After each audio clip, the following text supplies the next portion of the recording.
इस वक्त की बड़ी खबर एक अब आपको बता रहे हैं, जहां उत्तर प्रदेश में अब राजनीति में एलजेपी की एंट्री होनी है। सांसद अरुण भारती को यूपी का प्रभारी बनाया गया है, वही सांसद शांभवी चौधरी को सह प्रभारी नियुक्त किया गया है।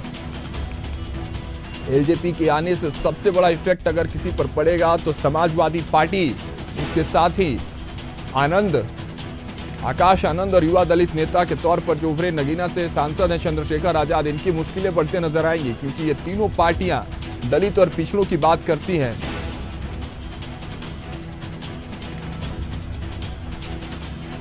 चलिए इस पर तमाम जानकारी और अपडेट के साथ हमारी सहयोगी संवाददाता लखनऊ से जया सिंह जुड़ चुकी हैं, उनसे उनका रुख करते हैं और सीधे उन्हीं से जानते हैं कि क्या कुछ अब सियासत में जो एंट्री हुई है एलजेपी की, जया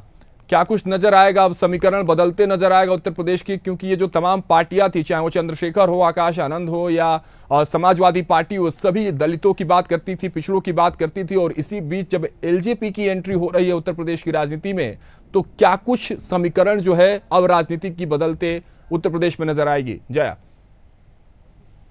बिल्कुल राघवेंद्र, देखने वाली सबसे बड़ी बात यह है कि जब 24 का लोकसभा चुनाव यानी कि 2024 का लोकसभा चुनाव जब हमने देखा, कास्ट पॉलिटिक्स जिस तरीके से हावी रहा उत्तर प्रदेश हो या पूरे देश में, तो वो एक तरीके से राम लहर पे भी शायद कहीं ना कहीं धर्म की राजनीति पे भी भारी पड़ा। लेकिन जिस तरीके से चिराग पासवान लोजपा के राष्ट्रीय अध्यक्ष भी हाल ही में चुने गए, लेकिन जिस तरीके से उनको वर्चस्वता हासिल हुआ बिहार के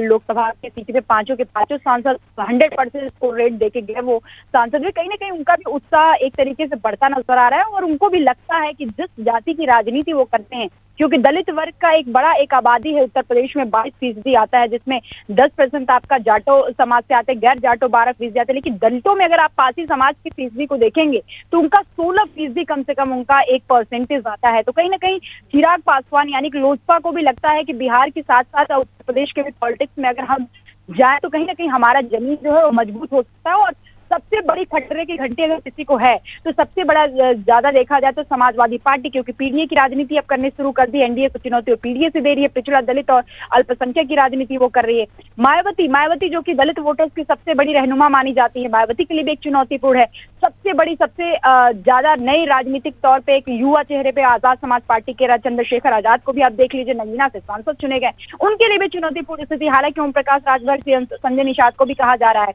लेकिन फिर भी सबसे ज्यादा इन तीनों पार्टियों को मेरे नजर में खास तौर पे असर पड़ेगा, क्योंकि चिराग पासवान एक युवा नेता है और एक तरीके से कहीं ना कहीं युवाओं को भी आकर्षित वो करते हैं। तो मुझे लगता है कि चिराग पासवान का उत्तर प्रदेश में उनका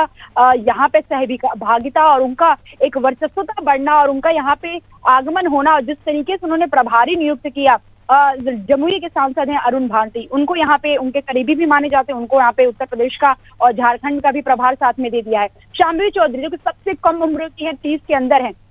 उनको भी यहाँ पे सह प्रभारी नियुक्त किया गया। तो इसकी राजनीति आप समझ सकते हैं, क्योंकि एक बड़ी राजनीति है और दलितों की जिस तरीके से राजनीति में पकड़ लेकर संविधान बचाना, आरक्षण खत्म करना, किस तरीके से राजनीति, जातिगत जनगणना, तो खासतौर पर